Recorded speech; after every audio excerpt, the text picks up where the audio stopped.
ഭരണകക്ഷിയായാലും നമ്മൾ ഇത് ഇപ്പോഴൊന്നും തീരുന്ന ലക്ഷണമില്ല. ഇപ്പൊ തന്നെ ലേറ്റാ. ഇന്ന് പരീക്ഷാ ദിവസമായിട്ട് ടീച്ചറെ ഒന്ന് പറഞ്ഞു നോക്കിയാലോ? ഞാൻ പറയാം. 947 നമ്മുടെ മഹാത്മജി നമുക്ക് വാങ്ങിത്തന്ന സ്വാതന്ത്ര്യം നീണ്ട സമരങ്ങളിലൂടെയാണ്. ദയവായി നിങ്ങൾ വാഹനങ്ങൾ കടത്തിവിടണം. ഇതൊരു പബ്ലിക് റോഡല്ലേ? ഇതൊരു പബ്ലിക് മാറ്ററാ. പബ്ലിക്കും കൂടി സഹകരിക്കേണ്ട വിഷയം. പബ്ലിക്കിനെ ബുദ്ധിമുട്ടിച്ചിട്ടാവരുത് വഴിയോര പ്രസംഗം. ഇങ്ങനെ നടുറോഡിൽ വെച്ചിട്ടാണോ പബ്ലിക് മീറ്റിംഗ് നടത്തുക? പബ്ലിക്കിന് വേണ്ടിയിട്ടാണ് മാഡം പബ്ലിക്കായ കാര്യങ്ങൾ പബ്ലിക്കായി പറയുന്നത്. ഇത് പബ്ലിക്കിന്റെ മുന്നിൽ വെച്ച് പബ്ലിസിറ്റിക്ക് വേണ്ടി ഉണ്ടാക്കുന്ന പബ്ലിക് ന്യൂസൻസ് ആണെന്ന് പബ്ലിക്കിന് മൊത്തം അറിയാം. ഏതാ ഈ പബ്ലിക്? ചുമ്മാ ഒരു കാര്യമില്ലാതെ ഒരു ഉടക്ക്.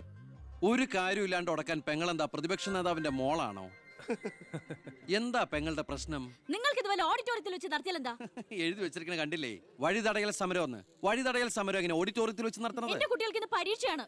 എന്നിട്ട് കുട്ടികളെ ബസ്സിൽ. ഓ എന്റെ ഈശ്വര, ഒരു വണ്ടി നിറയെ കുട്ടികളോ? അല്ല അപ്പൊ കുട്ടികളുടെ അച്ഛൻ എന്താ പണി? ഇതൊക്കെ തന്നെയായിരിക്കും. അല്ലാതെന്താ? ചുമ്മാരിടാ. നാം ഒന്ന് നമുക്കൊന്നെന്ന് ഗവൺമെന്റ് പരസ്യം ചെയ്യുന്ന ഈ കേരള സംസ്ഥാനത്ത് ഒരു വണ്ടി നിറയെ കുട്ടികളുമായി വന്നിരിക്കുന്ന ഒരമ്മ നമുക്കിത് വാർത്തയാക്കണം. അതെന്റെ സ്കൂളിലെ കുട്ടികളാ. അയ്യോ, അത് ഞാൻ അറിഞ്ഞില്ലട്ടാ. കൊച്ചുകുട്ടികളുടെ ഭാവി തകർത്തിട്ടാവരുത് നാട് നന്നാക്കല്. പെങ്ങൾ ഇപ്പൊ പറഞ്ഞത് ന്യായം. ഇന്നത്തെ കുട്ടികളാണ് നാളത്തെ പൗരന്മാർ. അവരാണ് ഇന്ത്യയെ നയിക്കേണ്ടവർ. ആ പൗരന്മാർക്ക് വേണ്ടി ആ വണ്ടി ഒന്നങ്ങോട്ട് കടത്തി വിടറാ. അങ്ങോട്ട് ചെല്ലു. പെങ്ങൾ അങ്ങോട്ട് പൊക്കോളൂ.